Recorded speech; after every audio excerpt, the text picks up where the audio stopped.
You just have to focus on the experience for the fan, because I think artists, as it stands, just in music, they already have a hard enough time selling tickets. Most artists can't sell tickets as it stands. It's really challenging just to do that. Imagine now trying to sell them this complicated product that has a really difficult onboarding experience. It's obviously much better than it was 2 years ago. And then trying to sell some type of reason why they should own it and buy it on like a digital exclusive format. It's just very challenging to do that. And I think that's what, on the music side, if you're going to build a product or a company around crypto and music, you have to focus on what the fans actually truly want. Yeah, I do not wear my heart on my sleeve. I cannot let them see in too deep, cause I know they can use it against me. Only one I can trust is me. I got niggas I keep around. Episode 40 of Invest in Music with Andre Benz. Today we're here to close out the year by talking about the launch of Pressly, a new vinyl product, Andre's background starting Trap Nation, a record label, and much, much more. We get into the depths of things like DePIN, helium, and a bunch of great topics. And as a reminder, you can collect this episode on investinmusic.xyz. I want to give a quick shout out to some of our collectors from last week: ZenBH.eth, Jason Meinzer, Sean Bren. Thank you guys so much for the support. It's been a crazy year, and I can't believe we're 40 episodes in. But without further ado, let's get into an episode with one of my close friends, Andre Benz. We are back. Last episode of the year. We got Andre Benz in the building. Andre, what's going on, man? Not much, man. Thanks for having me. I appreciate it. Excited for you to be here. You are a man of many talents. You have one of the most fascinating backgrounds in all of music. And I know today we're here to talk about a new company that you recently launched. Why don't you tell me a little bit more about Pressly and what you guys just went live with? Yeah, sure. So I've been working in music for a while, and we've continually kind of tried to do different things as a label. One of those things being vinyl.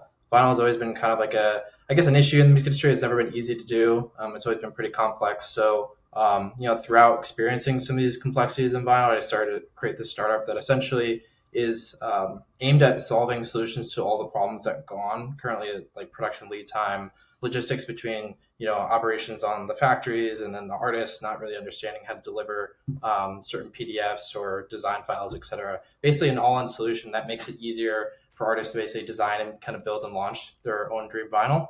And the aim is to do it in less than 5 minutes, which essentially right now in the current state of the vinyl industry is just near impossible to do something like that. It takes months sometimes to get a vinyl to the final state of selling it.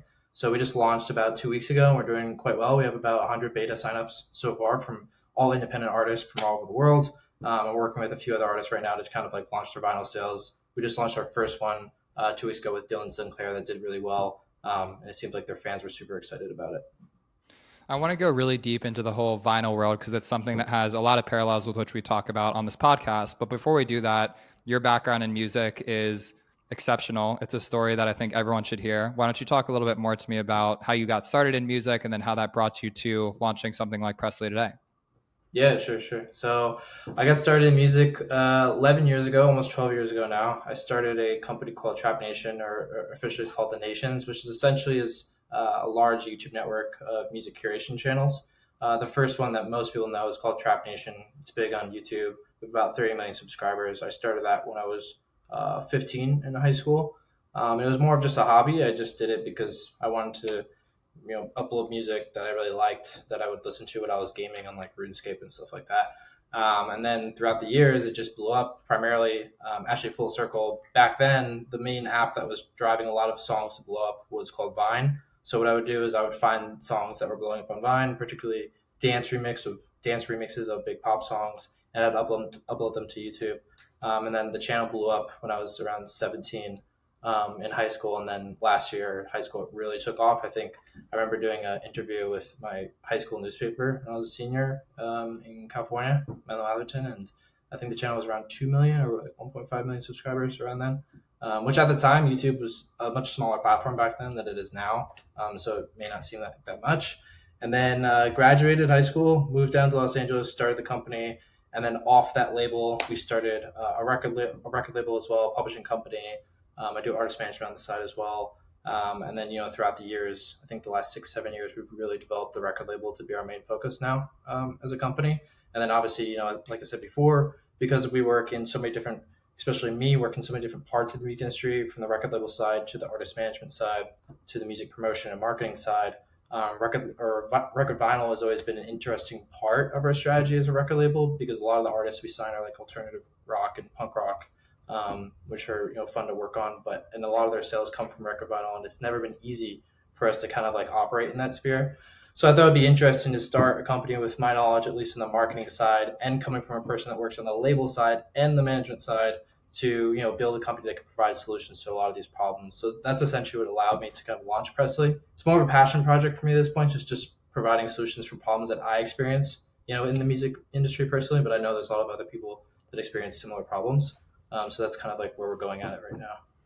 Yeah, and I mean, there's so many different threads to unpack there. I would say my relationship with trap music was discovering so much incredible music back in 2017 during sort of the golden SoundCloud era. And for those who are listening, when you got uploaded to Trap Nation, it was like a huge deal. Like any electronic artist was fucking stoked about it. It was getting them on the map. They were able to book shows on the back of it. And it really just had such an amazing cultural impact to it. And then spinning that out into Lowly Palace, you guys were really leading the charge as one of the first, I would say, like independent electronic record labels. You were basically signing artists that were making records on SoundCloud. This was very early into the whole Spotify world. Talk to me about what it looked like to run a record label in roughly the 2017, 2018 era and what you kind of learned from that. Yeah, sure. So when we launched Lowly Palace, which is now called Lowly, but when we originally launched it, the idea behind it was a lot of the artists that we would put on the channel, and just to give you reference, like the channel used to be a lot more powerful than it is today, or have a lot more influence. So to give you reference, when we launched the label around, I think it was 2015, 2016, if we uploaded a song on the channel, we'd get about 1 million views in 3 days. And then we had a Spotify playlist that we also owned that was getting 2,000 followers a day. So the influence that we had on music that we were promoting was really substantial. And I think other record labels, major labels being Warner, Sony, Universal, also independent labels, noticed this and they kind of just said, okay, well, this is a really good sales strategy for us, A&R strategy. We'll just go to this channel and sign everything these people are uploading, especially the ones that have indications that they're going to go beyond just the channel in terms of growth. So we saw that and we said, okay, well, this sucks because A, we're not participating in the revenue after we're promoting it, but also B, we want to be participating because a lot of these artists we believe in and we promote more than once. So we started a record label essentially to not just sign a lot of these artists, but also help develop them and give them resources without jeopardizing their rights. So, we do short-term licenses, it's 50-50. We don't always do publishing. We help administrate publishing for artists as well, just make sure they're collecting on it. And we get them set up with the right resources to kind of propel into the next step. I would never consider ourselves equivalent or even relatively similar to what a major label can do. They're in their own ecosystem. I would say we kind of built a system where it allowed artists to get to like step 4 or step 5 as an artist without having to give up rights to their music. So we did that. That's why we started Lowly Palace originally. And then over the years, we really started to curate it to be more of an artist development leaning label. So we were doing album deals. We were signing artists not just into dance music, but also other genres like rock, alternative rock, punk rock, which is the main focus of the label now. We're even now kind of expanding into hip hop as well with one of our new A&Rs. And that's kind of been like our main focus as a label as it's continued to develop. And then we've started subsidiary kind of brands underneath the nations for different label initiatives, whether it be more data-driven approaches, which are like signing singles, or signing obscure genres that have tiny micro niche communities, but we know that they may never be like the next big top 40. That's just not in our scope. I remember very vividly, I think it was the Millennium remix of Don't Let Me Down. Yeah. That video on YouTube must have had I'm just going to take a shot in the dark, 150 million views, something like that? I think it's at 400 million now. Yeah. It has to be around there. It's crazy, yeah. And I just remember the magnitude that you guys were having when it came to developing and breaking electronic artists. And I find it so fascinating that you ended up spinning out your own label, because come more full circle to today, and I want to let you tell this story, but that label was acquired. You're now working more closely with larger companies, thinking about the analytics of music. Talk to me about the transition from running the independent label to selling that label and then being a part of a larger system to better understand just music distribution at scale. Yeah, it's a great question. So 2 years ago, we did a joint venture with Create Music Group, which is a large American independent music distribution company up there with like Empire and whatnot. I more or less went to a position of wanting to sell a portion of the company, and in that joint venture, obviously, I'm selling equity, a majority of my equity stake in the company, to partner with Create. And for us as a company, especially as an independent label and marketing company, we were in this weird predicament where we wanted to scale, we wanted to sign bigger records and bigger artists, and we wanted to do that and give larger advances. We were in a position where we had never really good advances, and we we're kind of almost at financially a position where we were just spending just as much money as we were making as a company, because I never thought of it as like, well, I'm going to run this and make profit from it. I never thought of banking money for myself. It was just like, I'm going to keep running this and growing this so I can continue building a larger company. And essentially that's kind of like where we came into. So we started speaking to Create because they reached out and we said, hey, look, we're looking for a long-term partner, which is going to provide us financial capital, which is going to provide us resources, more data, more analytics, more opportunities to allow us to do cooler things. And for me, I saw that as a huge opportunity for us, especially me in my career, to move forward and do things that I couldn't do independently. So that was a huge reason why we did it. And honestly, looking back at it, it was probably one of the better decisions I've definitely made, if not the best decision I've made for the company. Because what it's done is it's kind of given us almost full reign and freedom to do what we've always wanted to do, which is go after larger artists, go after big singles that are trending, and really help break a lot of these artists using the marketing methods that we have, which is own this giant YouTube network. We have all these Spotify playlists. We work and own a lot of different TikTok channels. So it's just basically just giving us the opportunity to go after these big songs and market it on these channels, which has been very fruitful so far since the acquisition. And what I find so impressive about your background is that you're so multifaceted. You mentioned in your intro that you were doing artist management, and I think there's a good through line here that we're going to get to, but talk to me a little bit more about artist management, some of the work that you've done with acts like KLOUD, and then how that kind of tied into your wider journey as like a music industry professional. Yeah. So the funny thing about KLOUD is I've never done artist management. And honestly, I've never started companies purely just for the revenue. I think anybody who does artist management knows that there's not much revenue in artist management. There's not much money to be made unless the artist absolutely breaks. For me, it was more of a passion project, and it was a project that we were developing on the label side first. And I saw it really start to develop and blossom into something that I thought was very cool and I could partake in and actually add a lot of value to. So I started managing the project, and it's the only project I'm probably ever going to manage because it's a lot of work, but also it's a lot of fun for me to be a part of something like this. And I do also a lot of branding. So I do photography, videography. I can use After Effects, all Adobe programs, Figma. I mean, you name it. I'm very multifaceted in terms of like creative resources. And I think for the KLOUD project, it's interesting because I'm allowed to come into something like that and do, all the branding for it, the photography, the editing, the grading, the coloring, the full suite of services really from like A to Z. And I learned all that stuff just because I started to partake in a project like KLOUD. So it's more or less just to allow me to express my creative side as an entrepreneur, but also, he's obviously has a lot of songs signed to our label. So I'm working that music as well as a record label on the side as well. So that's been kind of like a fun venture for me. And, we're always kind of exploring, how to kind of take the music and especially in the electronic scene since he's doing techno now. But we're doing quite well. We just finished our first tour in the US, which did quite well. We sold out our show in Los Angeles, which was really fun. And then, the socials are booming. People seem really interested in what we've been building for the last 5 years. So it's awesome to finally see it kind of like gain traction and gain real momentum in the live space for us.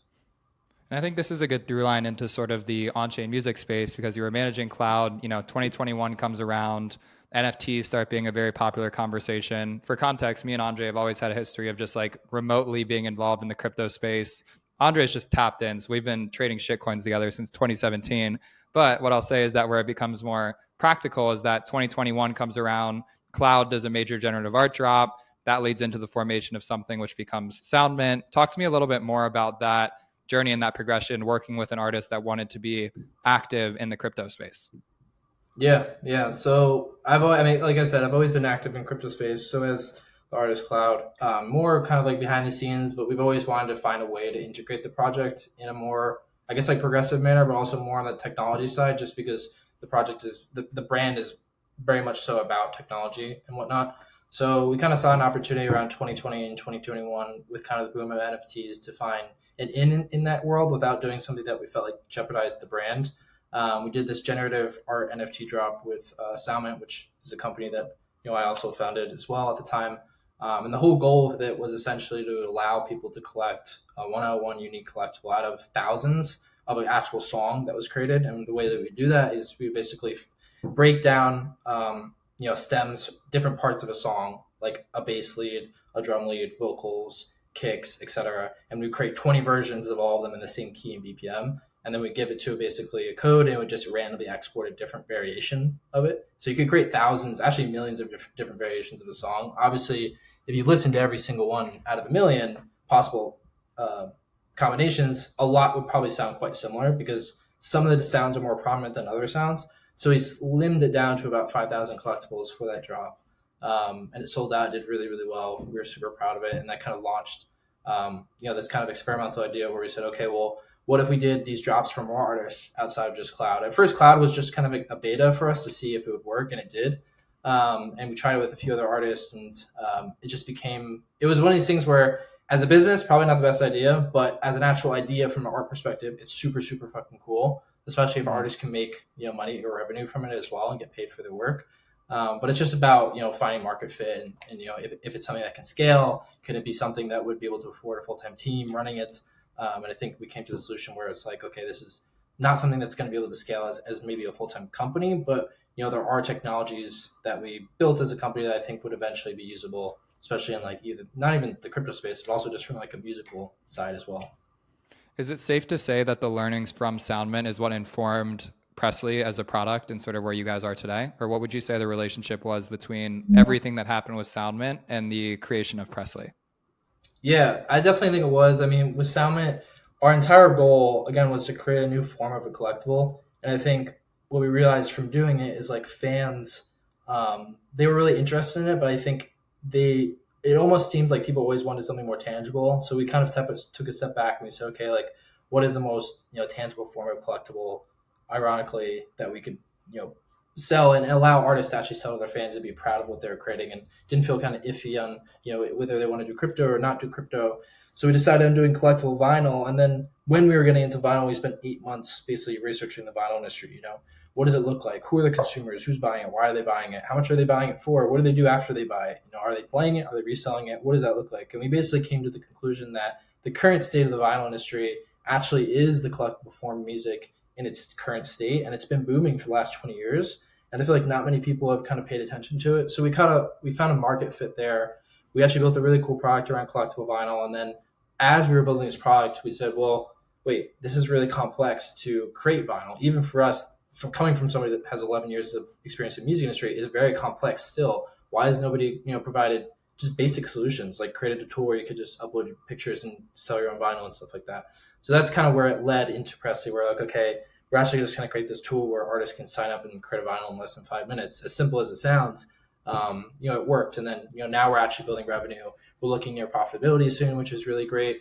We're actually helping artists, I think, and we're doing it in a way that other companies just haven't been able to do. So we feel really proud about that. And then I think over time, we're going to integrate more of like the progressive technologies, potentially Web3 stuff, NFT stuff, crypto stuff, related stuff. But we're starting from ground zero right now on the vinyl side.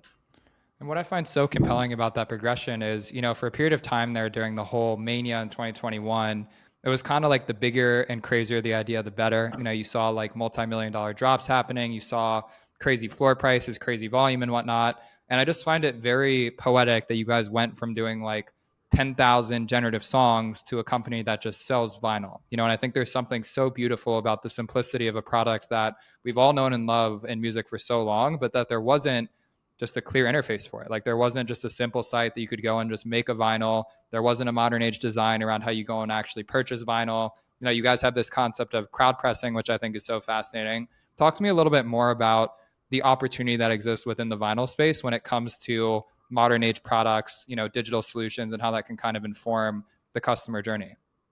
Yeah, sure. So essentially the whole goal with Pressly at its core currently is to, what we notice with a lot of artists that are coming and want to press vinyl is they either can't afford it because it's too expensive, or they can't meet the minimum, which sometimes can be 250, 500 vinyl, because for plants, it's just not that profitable to press them. So we found a really good partner that allows us to do minimum 100 pressing on our orders. And then on the finance side, we said, okay, well, what if we just take a similar model like a Kickstarter or a crowdfunding opportunity, but actually make it and brand it really nice and make it more of an experience for fans? Because currently, if you were to go to, let's say, Post Malone's website, which is, I would say, a top 40, if not top 25 artists in the world, and you want to buy vinyl, it's going to be the same exact experience as buying a t-shirt.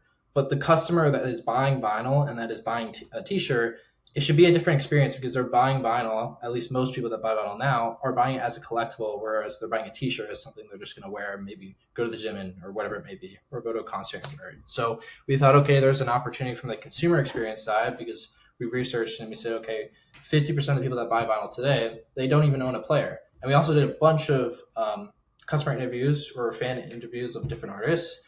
We said, okay, do you buy vinyl from the artists? They said yes. Then we said, okay, do you play the vinyl? Have you ever opened it? And they're like, well, we've opened it, but we don't have a player. We don't own it, which just shows it's like people who bought vinyl 40 years ago, right? The experience buying it was they're going to play it because they want to consume it and listen to it. Now, most of the people that buy vinyl, I'd say majority, if not half, they don't even play the vinyl, right? So it should be a different consumer experience because they're consuming it in a different manner. So that's essentially what led us to kind of creating what is the beta today, although, we essentially have tons of features that we want to develop to make it more complex and more interesting for consumers. But ultimately, over time, I think as we get those fans in, earn their trust, earn artist trust, build an ecosystem where people are able to build, sell, and buy vinyl in a format that digital vinyl or vinyl on a digital format should be, built, sold, and experienced on. We'll create like a secondary marketplace where people can kind of sell the vinyl that they're buying as well, buy it in a trusted and kind of reliable site, and over time integrate, digital features like an NFC chip to verify that it's truly a one-on-one vinyl, and then add in things like digital signatures as well. So it's not just a physical signature, but you can scan a QR code. You can actually see like a digital signature, which I believe there's other companies doing right now for other physical goods. But again, it's just about doing it for the niche of vinyl, making it all about the music and the music experience, because I know for a fact a lot of artists that do release vinyl, they're not really doing it for the same reason they're doing t-shirts. They're releasing vinyl because it's an extension of their art. They want it to be an experience for the customer and for the fan. And we believe that if you can elevate that digitally, I think that really does make the experience that much more better for the customers and the fans that are buying it. It's a really interesting case study because the next question that comes to my mind is like, who are the artists that are releasing vinyl? And then more so than that, how do you reach artists for their first vinyl? I think something that's attractive about vinyls as collectibles is like, oh, I have that first album. Oh, I have that first project for them. And so when you say that it's easy to come and use this, it's 5 minutes, they can do minimum of 100, then I start to wonder like, okay, well, where are you sourcing these artists from? And I think to go into one of your other multifaceted interests and pursuits, I don't want to speak for you, but I would like to say that you've become quite the data wizard when it comes to things like TikTok, Instagram Reels, noticing music that's starting to trend and go viral and whatnot. Can you unpack that sort of mystery box right now that is like music on TikTok and some of your learnings from that space over the last, let's call it 12 months? Yeah, sure. So, I mean, obviously, I'm not going to beat that horse. Every artist, I'm sure, has heard TikTok and they know they need to be on it. The reality is, though, a lot of the artists that I wouldn't even say breaking, but are at least breaking through noise right now are artists that are active on TikTok. And I'm not talking about, artists that have to be super facey, showing their face. Some of them don't even ever show their face. They just make weird edits of pop culture TV edits or shows that are relevant to kids in high school and college to their music that they kind of almost score these films with their own music and they upload to TikTok. But for me, like, I live on data tools. I've always been a data nerd when it comes to the music stuff, even on YouTube. That's why I'm so good at YouTube, is YouTube has the best analytics platform by far compared to any other platform, and it's primarily because they're not a music platform, they're a video platform, so they kind of have to give those analytics out. But that's what allowed me to break Trap Nation as a channel. So I use that to my advantage, especially when I'm out discovering artists. And I live on TikTok, I live on Spotify, I live on YouTube, I live on SoundCloud. I'm on there literally probably 8 to 9 hours every single day, just trying to find new artists. So that also allows us to find artists that have really cool, tight niche communities. They're actually buying product for them, because what I find at least is like on a lot of these platforms, you have two type of artists, right? You have artists that, and people know this already, that stream really well, but they don't have a brand. So they can't sell physical product, they can't sell tickets, and they can't get people to come to them physically in different addresses or locations throughout the world. And then you have this other branch of artists that they may not stream well, or they could stream really well, but they have killer fans because they know how to build a community, their brands are really great, and they can sell and move product. Those are the artists that we're going after on the vinyl side. And typically, honestly, the one indicator that I look for is like, if you can get a lot of comments on your Instagram, and I know this sounds terrible, but it's very true. If you have an Instagram as an artist and you get a lot of comments, or your Bandcamp is popping as an artist, you can probably move tickets. If you have people engaging with you, going out of their way to actually engage on your socials and spend more than 5 seconds just scrolling past your video and clicking a like, those are probably people that are more likely to buy a ticket or go to your show than other people that are just scrolling and liking. And probably 90% of your fan bases, if not most artists, are just the ones scrolling and liking. So it's about converting those people to people that are actually going to engage and spend more than like 5 seconds looking at your song on Spotify or Instagram and stuff like that. So that's typically what we look for exclusively just in the vinyl side, because those we know those artists are going to be able to move product. We can help those artists actually sell product to their fans in a meaningful way. And talk to me about that other side for the artists that you're noticing that might have a viral song or they have an edit that's going crazy on TikTok. Help me better understand what does it look like to work a record on TikTok? Yeah, sure. I mean, to be honest, it's pretty simple. I'll break it down as simple as I possibly can because we do it all the time. To work a record on TikTok for us, essentially what we're doing is let's just say, for example, some artist that we just signed as a song doing quite well on TikTok. We wouldn't consider it something that has broken through, is getting like thousands of videos every day. But let's just say there's 500 videos on the Sound ID. Song is great. Obviously, music always, I feel like, has to be good. If we personally don't really believe in the song, we're not going to sign it, even if it's blowing up on socials. There has to be other indicators as well. Let's say we love the song, it's doing well, 500 videos, it's doing like 10 or 5 videos a day. For me, what I'm seeing there is, okay, there's random people discovering this on this platform, essentially a new form of music discovery, right? And then they're pushed to actually create content around it. So that shows that people have high interest for this song, right? That's a great thing as an artist. You should definitely push towards that. And I think what I start looking at too is, okay, what kind of videos are people making? If there's a clear, quote unquote, like a trend, I hate using buzzwords, if there's a trend kind of formatting, if there's some type of content format that's being replicated multiple times throughout different people posting throughout the Sound ID, then we say, okay, this is what people are resonating with. This is what people are posting on the content side. It's working, obviously. We don't have to question why. We just have to say, look at it and say, okay, this is working. This content format is working. We kind of discuss, okay, what's working about it. Maybe people really resonate with the lyrics. Maybe people really resonate with the melody. Maybe people don't even care about the lyrics at all, and they just care about the instrumental. Or maybe they're slowing it down, or maybe they're speeding up. We just look at consumer behavior and say, okay, whatever's working, we can take that and then go to thousands of different content creators. They can be people who have 100 followers who do content edits to cars, or it could be other people that make videos of plants in their house. It could be anything that is relative to the song. And then we'll go out and basically just hit up a bunch of people. We obviously have a large list of people that we pay to post content to, but we also have a long list of people that will just hit up cold email, cold DM and say, hey, we feel like the song could really fit your content format that you're posting. And the goal basically is not to create a trend out of magic or thin air. It's to look at something that's developing and just pour gasoline on it. Say, okay, this is working organically. This is working naturally. This fits the artist brand. People are posting content about this. Let's just keep it going. Let's get more people to post about it. And then as more smaller content creators post about it, if those numbers continue to go up, let's say videos per day, streams are starting to increase. That's a huge thing. What's the conversion from videos to streams? Because sometimes we see Sound IDs blow up on socials, but then there's no streams on Spotify. And that just means the conversion isn't there. People just don't care about the music enough, unfortunately, or the trend has no association to the song. So they're not even listening to the song. They're just potentially playing a game, and the song is sick to the game somehow. They just don't care. So we look at different things like that. And then, if we see progression, more posts per day, more people are relating to it, then we'll start up the fire. We'll start paying larger influencers, larger TikTokers, larger content creators to post more or bigger videos that are going to do better, that allow us to kind of spend more. And then hopefully, we'll see a conversion on platforms like streaming platforms like Spotify or YouTube or something like that. Mostly Shazam. Shazam is like a huge indicator for us. And for those who don't know, how does getting paid for your music on TikTok work? Because I think for a lot of people listening, they obviously understand, like a stream costs a third of a penny to an artist, but what does the equivalent look like for TikTok and for an artist that has a song moving on that platform? Yeah, so if you're a musician, there's two ways to get paid. There's the commercial side of TikTok, which we opt into on our side as a label, which allows artists to basically get paid for usage from big brands on TikTok. So like Red Bull, Coca-Cola, like any big brand that uses your song, you can get paid on commercial side. And then the alternative way is you get paid per video. So it's not per view or stream like it is Spotify or YouTube. It's actually per video of how many videos you get on your Sound ID. And you actually get, I don't know what the actual value is, like 0.003 cents or whatever it may be. I'm sure it's actually not, unfortunately, that high, just because it's on a per video basis. But I just know those are the two ways currently that exist for artists to get paid. And so what do you think artist development looks like in 2024? Let's say that an artist is starting to put out their music. They're looking to develop a fan base and audience. I think the short answer is be active on TikTok and make short form video. But let's unpack that a little bit. If you were building an artist brand in 2024 from the ground up, what would be some of the first things that you think about? Yeah, I mean, dude, to be honest, it's hard because I'm not somebody who's facey either, and I've always been behind the scenes, so I like building brands. I like building communities behind brands. I think that's why Cloud works so well.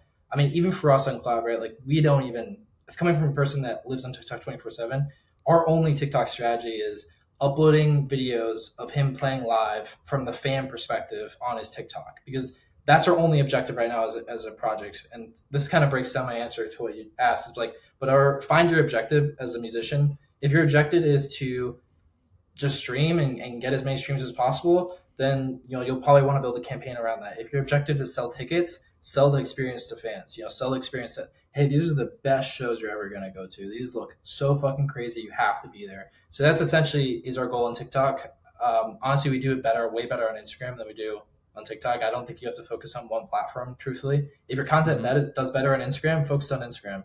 If your content does better on YouTube, focus on YouTube. Don't try to spread thin because I think that's where a lot of artists lose. It's like, oh my God, I have to post on Instagram and TikTok and Twitter and Facebook and VK and all these different platforms. It's like, dude, you're going to spend 6 hours a day posting on every single platform if you think you have to focus on every platform. Focus on one and you'll build a niche community on that.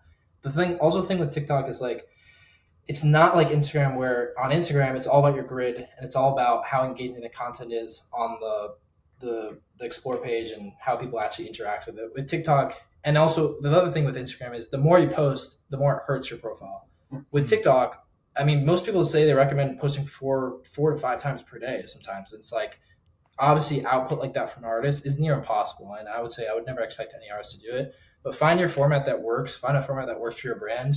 I mean, if I was going to start a new artist project, there's 2 ways to go about it. One, if I was going heavily on the live side, I would just find a niche that makes me stick out and have my show stick out. Like for Cloud, we do a fence. So every single time we do a show, it sounds stupid, but it's like we just put a fence between him and the fans. And that just makes, honestly, for like when people are taking videos and photos of the show, think of how many, say 1,000 people are there and they bought tickets to the show. Think about all those people that are going to post on their stories and then how many followers they have and how many people are going to see that. I mean, you're talking about tens of thousands of impressions, right? So if you can get a piece of content that you don't have to pay for and all these people are just posting it organically and it looks interesting enough where other people are going to pay attention, that's huge. So that's something that we do. It's very cost effective. And I know there's other artists that do other things. Like they'll bring, a good example is Steve Aoki. For years, he always brought a cake and that became his thing. He was the guy with the cake, throw cake at people. You want to get him the cake at shows, you go to a Steve Aoki show. And that worked to brand him. As corny and cheesy as it is, and as a gimmick, it did work. So it's just about finding that format that's going to make you stand out. And I think if you can find that, it's not always so easy. Sometimes it takes years. For us, it took us 4 years to figure out, hey, let's put fucking fence between fans and us. Maybe it looks cool. And we're like, oh yeah, this looks cool. It's sick. We'll just keep doing it. But it wasn't something we just thought of. Like we didn't sit down with a pen and paper and write, okay, this is the marketing strategy. We're going to get a fence. This is going to be genius. We just tried it and it inherently worked. But that's what I'd recommend is like, sit down and try and figure out what you think would work and don't be afraid of making mistakes. And you'll eventually find your river to the content format that you think works, but it's never going to come overnight. You once said something funny to me, which I'm summarizing here, was basically, fuck artist development. I would rather just look at the numbers and sign music that's already moving. Can you unpack that sort of like mentality that you have around like how to analyze music in the world today?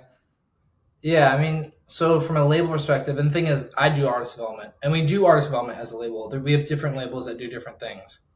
There is just much more revenue from a strictly business perspective, from a label perspective, to focus on artists that understand how to market their music to the masses. And this is just simple. It's like if you're an artist that is making music to get heard, you inherently want to get as many streams as possible. That's your objective. So as a record label, because we only make money on streams, our objective is to sign acts that want to do better on the streaming platforms. Arguably, most artists would hear that and say, oh, that's fucked up. But that's honestly just the part of the music industry that you kind of have to accept. There's different business models for different things. I know there's independent record labels that only do artist development. And for me, I think that's really fucking dope. But because we're in the business of just really making money as a record label right now, unfortunately, as it stands, we have to focus on signing artists that do really well on socials. We also have a record label, obviously Lowly is a record label that focus more on artist development. We're doing album deals. We're helping support tours. We're helping them with merchandise. And we don't even take cuts of their tour merchandise. We only take cuts of their streams. We're just doing it because it's fun for our team and that's what they believe in doing. And we built a team around doing that. So it doesn't make sense to put them in a room and say, okay, guys, we're going to sign TikTok hits. That's the only thing we're focusing on. No, it's like in the last year, we built a whole new team outside of Lowly that only focuses on signing those type of artists. Because for us as a business, that makes money. But it doesn't mean also I have to silo or completely reject, artist development. It's just for us, for me particularly, that's what I'm focused on right now. Well, it's just it's very fascinating to talk about because in a lot of ways it reminds me of the mentality people have when they trade crypto. It's like you see a song on TikTok going viral and you're almost like buying it early because you're just signing this one single, you're figuring out how to get it more streams, how to kind of popularize it more, but you don't have all the added responsibility of developing this artist, doing a tour with them, doing merchandise, etc. And again, just to kind of bring it all full circle, I just love how active you are across so many different pockets that when I have a conversation with you, it feels like you really do understand the totality of everything that exists within music. Whereas I feel like a lot of other people are so singularly focused on one vertical. It feels like you've really had an opportunity to play around in music across the board. And I feel like it's just created such a well-rounded influence for the way that you think about this industry. Yeah, totally, man. Yeah, I mean, I think about music very like logically, honestly, and I just break everything down to fundamentals. So it's like, I think there's a lot of people, especially, and it's always a sensitive topic, right? Because music, as it stands, it's a for-profit business. Is it the most profitable industry you can get into compared to finances, right? Being in the venture capital, running a private equity firm, working in an oil company, definitely not. But it's still a for-profit industry. So you have a lot of different people that think, okay, well, this is arts and entertainment, so it shouldn't be exclusively just for profit. It should be about serving the artist or serving the fan. And I agree in that scenario, but it also has to make money as well. So for us as a company, instead of trying to be like this all-in-one company that does everything, we build different sectors within the company that are really good at specific things. So what I'm working on right now is like data-driven signings, and I do that on our label, and we're doing incredible. Like when we started it last year, we were at, and I'll just put it in perspective, is like the amount of streams that we were doing is almost, I would say, 20,000% higher now than it was when we started last year. And we were already at about like, 10, 20,000 daily streams. So we're doing quite well on that label right now. But on the lowly side, obviously, streams haven't been substantially increasing like crazy, but a lot of the artists that we're signing have been super, super cool. So we're proud of like what we're doing on that side as well. It's almost like looking at it from like a 10-year perspective versus looking at it over like a 90-day cycle, and maybe that might be like oversimplifying it too much, but it feels like you have these two different focuses. One is like a record that's moving and it's going viral in real time. And how do you just like amplify that 10X versus artist development, which is much more of like, we're going to put 5 years into this artist. We're going to work 2-3 albums. We're going to develop them over a longer time horizon. I think it's really important to recognize that there's not one right answer. Like there's benefits to both of them. And that's why I really respect the way that you've built your business, because you get to play around with both of those verticals and get to learn from each of them without feeling like you have to go one direction or the other. Yeah, totally. And the benefit of it for us at least is like, if we find a single that's doing really well on socials, let's just say it's ripping, and we sign it and we start developing it on the TikTok side and say it just continues to go and go and go. And then the artist is like, hey, look, like I want to take this serious. I want to go to the next step. I want to start working with other artists. I want collaborations. I want to be put in the room with other producers and songwriters. I want to build an album. I want photo shoots. I want video. I want content. I want people to build an entire team around me. Then it's like, okay, that's a different conversation, because our singles driven label, we can't do that. We're not serviced to do that, but we can move you over to Lowly, which is an 8-person full-time company that does do that. We work on the content side, touring side, finding agents, finding managers, music video producers, photo shoot, you name it, everything basically. So that's a lot of the situations that we're kind of doing as well. It's like, if we find an artist kind of building out identifiers, we're like, okay, this artist wants to do an album or wants to do more artist development leading services, we'll just move them over to Lowly. And it's pretty seamless. I know we went super deep into all the things that you're working on, but I want to step back for a second. You recently received Forbes 30 Under 30, which, knowing you, I know you're not going to be too, vocal about, but it's a huge accomplishment. So I just want to say congratulations for that. How did that feel, and kind of what was your mentality going into winning an award like that and thinking about what you've built in the music industry so far? Yeah, I mean, to be honest, I'm not, like you said, I'm not very vocal about stuff like that. And I usually don't go for like public facing press opportunities just because I like working behind the scenes, and that's what I enjoy doing personally. And I'm not like somebody that goes in the limelight that often. But yeah, I felt like, as I was getting older and moving into new opportunities, I needed to kind of build more of a profile on what I've done and kind of at least be remembered for it, because I feel like things move so fast, you kind of forget things. And I never wanted to be in a situation growing up where I would start this thing. And I literally remember when I was like 14 or 15 when it started, kind of like Trap Nation really started, and I just started it. I remember probably actually 16 or 17. The channel started to grow. I was like, oh, I really hope this isn't like a one-hit wonder where it just blows up and it goes down, because it happens all the time, right? With social media channels, you're relevant for a year, then you're dead. And I saw that happen as I was developing Trap Nation throughout the years to so many different blogs and other music channels, and I didn't want that to happen, for what we were building, because I wanted to create at least some sort of legacy. So the goal with just going out there now and kind of putting my face is just to be remembered for at least what I've spent time building throughout my year and basically my childhood at this point, and just add it to like a list of accolades that I could look back on and be proud of over the time. So I'm really obviously fortunate to be included in the list. What do you think the next 10 years look like? Like if you had to zoom out from, 10 years ago to today, basically starting Trap Nation, starting the YouTube channel, to now you have all these different branches, verticals, you have the vinyl company, you have the record labels. Just paint a picture for me. Like what's best case scenario 10 years from now? What's Andre doing? Dude, I mean, if you asked me 2 years ago, if we're going to start, I mean, not 2 years ago, 3 years ago, if I was going to be working on building a vinyl startup, I probably would have just been like, what the hell are you talking about? And honestly, even a year ago when we came up with the idea, we thought we were crazy and stupid ourselves to even attempt it. So honestly, I have no idea. I mean, the thing is, what I've realized though is I used to actually dislike working in the music industry for the last 3 years, excluding last year, but the 3 years prior to that, as I was building Trap Nation, I got to a point where I did not want to work in music at all, and I didn't think there was any opportunity really for me in this space. I'm not sure why. I just had this distaste for it. I didn't really like, and just being truthful, I didn't like the people in it. I didn't like the attitude that people had in music, and I feel like there's no innovation or progression being made to further propel the industry, and I just wanted out. So I kind of pieced out for a little bit, and then when I came back in, I realized, well, no, there's actually tons of opportunity. It's just about changing your perspective at it and say, okay, well, this is actually really great for artists right now. Like there's never been a time ever in history that it's easier to break as an independent artist than right now. And I feel like because I'm young and I still have a lot of energy and passion for what we're doing, I wanted to create a system that could help elevate those other artists. So right now I'm just focused on the record label side and the vinyl side. I think as Pressly grows and as the label that I'm building continues to grow, I'll find more inlets to do more cool, fun things. But it's hard to say. I mean, definitely next 3 years, it's just going to be focused on the product side for Pressly. If we can nail vinyl, we'll probably move to posters and merchandise and different parts of the product industry for artists and just continue to do that. And then on the label side, just keep building it out, seeing where we can take it. And that's basically it. And then obviously management is still going to do that no matter what, because that's just fun for me. I want to talk about your peace out moment there, because you single-handedly built one of the largest helium networks in the East Coast, greater tri-state area. I think it's a fascinating story. Can you talk to us a little bit about your journey setting up helium nodes all around New York? Sure, yeah. I mean, Pennsylvania, New Jersey, Connecticut. We're talking DePIN, guys, by the way, for the listeners out here. Yeah. For those that are in tune with the latest and greatest crypto trends, we're talking DePIN, and your boy Andre here has been a DePIN bull for many, many years. Many years. Yeah, this is when helium's first. This is the IoT helium, not the 5G mobile helium. I mean, this is when I was really out of music. Like, I was not participating in it at all. Like, I'd be on Reddit all day. I wasn't even paying attention to what my company was doing at the time.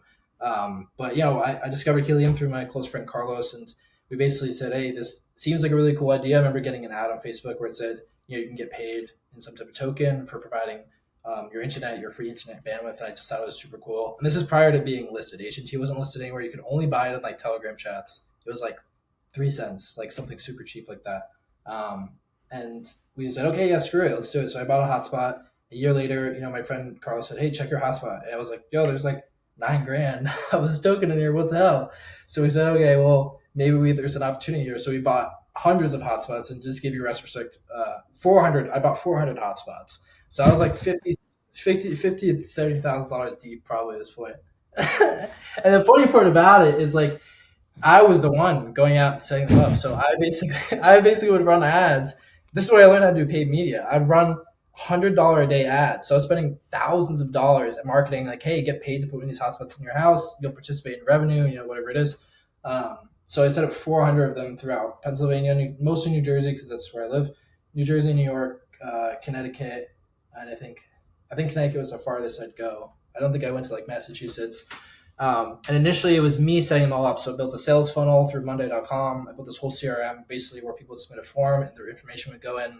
And then I had an API that would basically determine how much value was in their location by determining earnings on the hotspots. There's this whole convoluted scheme. It took me months to build, and then I started hiring someone. So I brought in a salesperson, brought in actually a contractor to help me with installs. We started doing antennas, so I actually learned how to go up and do like masonry drilling into what they call it, like concrete and brick and stuff like that.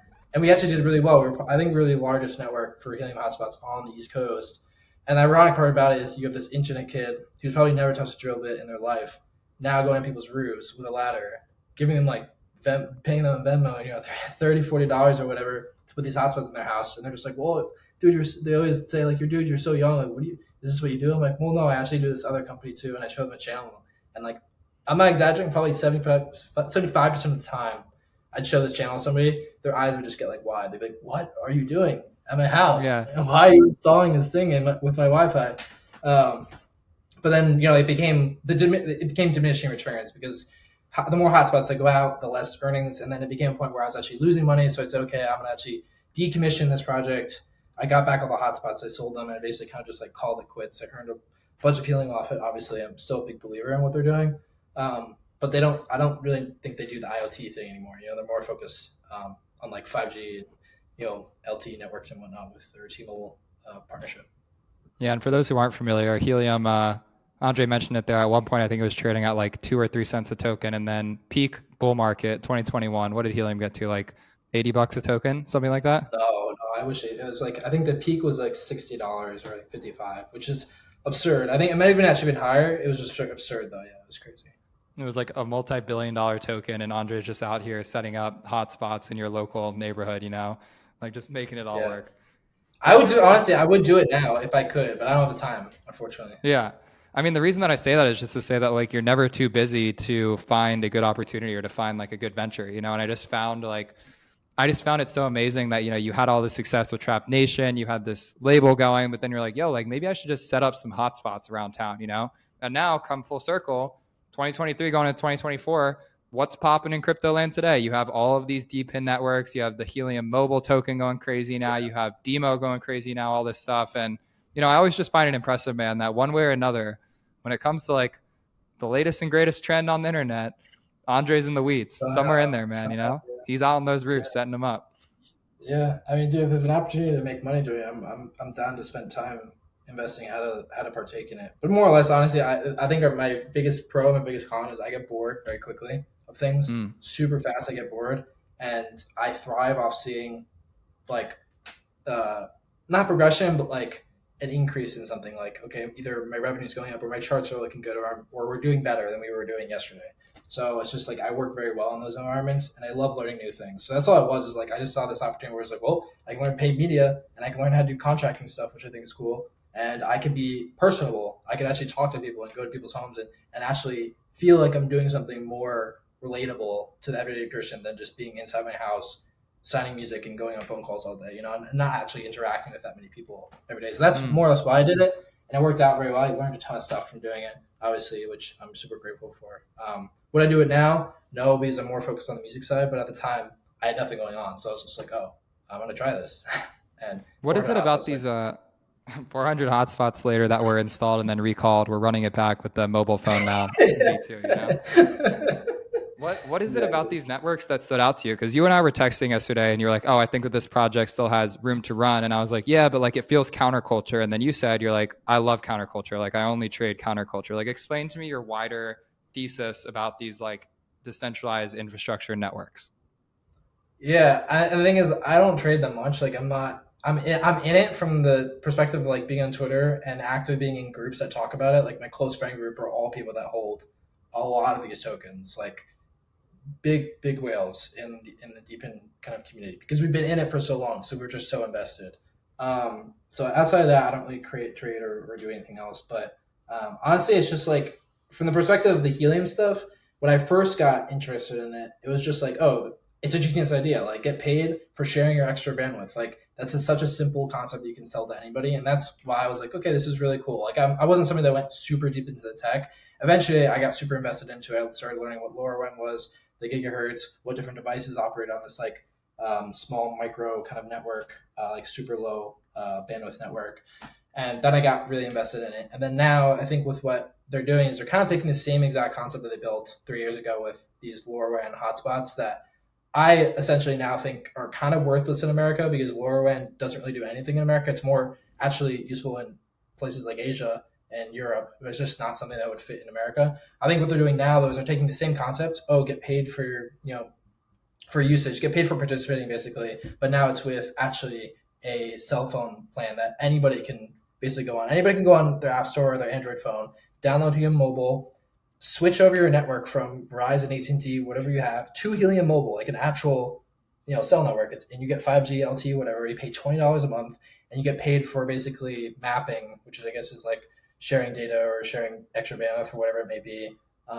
And right now, obviously, as the token stands, you're getting paid like $15, $20 a day for a $20 a month cell phone plan, right? So logically, when you tell it to somebody, oh, bro, you get paid $300, whatever it is, $600 per month to use your cell phone, they're just like, that's such a dumb, easy sell. So it's like, for me, from just strictly tokenomics, not even tokenomics, but just from selling the token itself, if you were to tell it to somebody, they're like, well, that's dumb easy. I'm going to go download it right now. And like, I'll get this token. And the thing for me is like, okay, that's a good narrative. If the narrative is super easy and normal people can understand it, I think it's a very good telltale sign that, hey, this might be successful. Will it be up there with Ethereum and Bitcoin? I don't fucking know. But it's like, I think the opportunity that they're creating right now is actually quite cool, and they're quite successful. I think they have 1,000 signups on their network as like a micro network. So for me, it's just like, that's super bullish. I'm like, okay, that's cool. And I like that they're trying things that nobody else has tried yet before.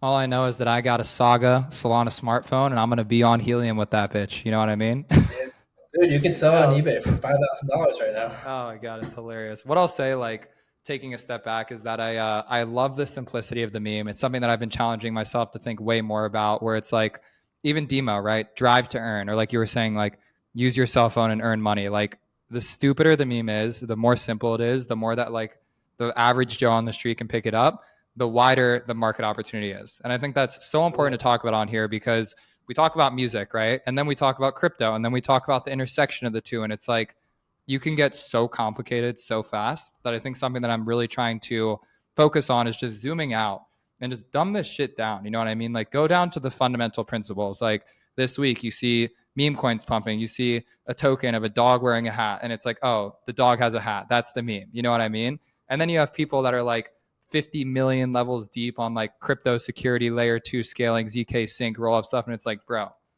the average person is never going to get a grasp on that. So I just really love the, the push towards simplicity and like the simplicity of the memes that we're selling to the masses, because I think that is going to be the thing that actually brings people in, much more than like the complicated technology, which most people are never going to think about or understand in the first place. Totally, yeah. I think the cool tech stuff will always be cool tech. It's like, you have like Linux, right? Like, Linux is still an operating system that exists, and I would say the average Joe does not use Linux, right? But it's a specific niche of people that use it, and I think those are enthusiasts. Those are people that are probably more in the hardware, more focused on the coding side than a normal average Joe. It's the same thing with crypto. Like, you're always gonna have the super tech enthusiasts, the crypto maxis, that are always interested in the super deep stuff, and they think anything that's normie is stupid and should never be accepted ever. And then you also have the people that are the 40-year-old grandpa that lives in Nebraska that just wants to make $100 a month off their mobile plan. Will they ever use mobile? I don't know, but I think the opportunity for the user is probably a lot higher than them understanding layer 2s or something, whatever.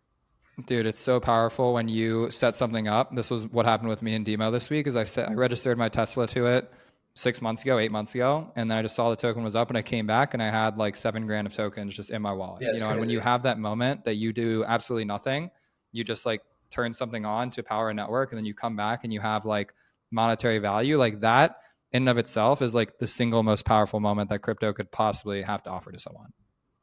Yeah, I agree 100%. Again, it's just, even because I do so much marketing and music, even it's the same thing in crypto. Like, just take what's the wow moment? What's the thing that somebody's going to tell their friends, and they're going to be like, I should do that, and I should tell 5 other people to do it in my closest friend group, because I want them to also benefit from whatever I'm doing. And I think that's essentially like what you kind of have to achieve in that scenario. You have to make it not scammy enough where it doesn't feel like you can get scammed or whatever it is, because obviously a lot of normies think crypto is a scam, but that's what's kind of happening right now with crypto. Most normies, I think most people in the landscape, they're like, oh, the crypto is a scam. But that's why I think the Helium stuff is interesting, because if you can download on your phone, and you would never know it's really crypto. It's actually the same thing at demo. You would never know it's crypto until you're like, well, how do I sell this? And then the offloading to USD is just always a little bit challenging. I mean, I think that's the goal, at least for me in 2024, is how do you make the tech feel invisible but still create these magic moments where someone uses an app that looks and feels fun and exciting to them. They make some money and then they realize after the fact, like, oh, the reason that I just made some money is because it was powered by crypto, but they don't even have to know that it was crypto in the first place. And I guess kind of in closing thoughts here, we have a lot of people that listen to this that are either crypto music founders or collectors or artists. What would you say were your biggest learnings from SoundMint, doing generative music, trying to sell that vision to artists? Like, what would you kind of give as takeaways for anyone that's trying to build a crypto company in the world today? Like in music or just in general? In general. I mean, if you want to go niche into like music, I think that'd be good. But like just in general, like what are some takeaways you have? I think for music specifically, you just have to focus on the experience for the fan, because I think artists, as it stands, just in music, they already have a hard enough time selling tickets. Most artists can't sell tickets as it stands. It's really challenging just to do that. Imagine now trying to sell them this complicated product that has a really difficult onboarding experience. It's obviously much better than it was 2 years ago. And then trying to sell some type of reason why they should own it and buy it on like a digital exclusive format. It's just very challenging to do that. And I think that's what, on the music side, if you're going to build a product or a company around crypto and music, you have to focus on what fans actually truly want, because that's the only way artists are actually going to be able to build a community around it, in my opinion. That just comes from personal experience. And then in the general crypto scheme of things, I mean, honestly, for me, it's like looking at the way Demo is built. The founders aren't focused at all on the token. And some people would say that's a really bad thing. If you're just buying the token to buy the token, I would say that's probably terrible. You don't want to be invested in a company where the founders don't really care that much about the token, but they care so much about the product and so much about the product features that it'll enable and also improving your daily life. It's like when you drive your car, you can't see your average torque, or you can't see, okay, how often do I step down on the pedal and release, or what does my driving habits look like? That's something that Demo actually does. If you download their app, and especially with the Tesla, you don't even actually have to install the device. You just download the app and install it on the firmware side. You can see all those things, and that's just for a consumer. It's interesting to see. You can see your battery levels. You can see different information that you just can't get in your normal car. So I think in that perspective, focusing on just improving people's daily lives, providing information that they may want to see, I think is very cool. And I think with their focus, I would look at that as a long-term bullish sign. Okay, they're building an actual product that is relative to the token. Oh, and you can also earn these tokens for driving. That's fucking cool. That's an easy thing to sell in 5 seconds. Yep. I think people just want to understand their own behaviors. You saw Spotify Wrapped go viral this year, the same as any other year. All it does is show you who your favorite artists are, but I think people are fascinated by their own behaviors. And so if you're a founder building a product in the world of consumer crypto, I would say +1, just focus on giving fans and users a better way to understand their own behaviors. And if you can create a compelling way to tie those worlds together, I think some exciting things are going to happen. With that, Andre, I think that we could talk about a million other rabbit holes, but it's been a pleasure, man. I'm truly so just stoked about your journey and just so impressed by everything that you've accomplished. Congratulations on getting Pressly out the door. For those who want to tap in or get involved with you or Pressly or any of your ventures, what's the best way to get in touch? Yeah, you can follow me on Instagram at Benz, BENZ, like the car company, or on Twitter, Benz, and then Speaks, like Ben Speaks. Love it. Well, thank you so much for coming on, man. I'm looking forward to a big year and excited for what's to come. So happy holidays, everyone, and we will see you guys again next year. Thanks, guys. Appreciate it.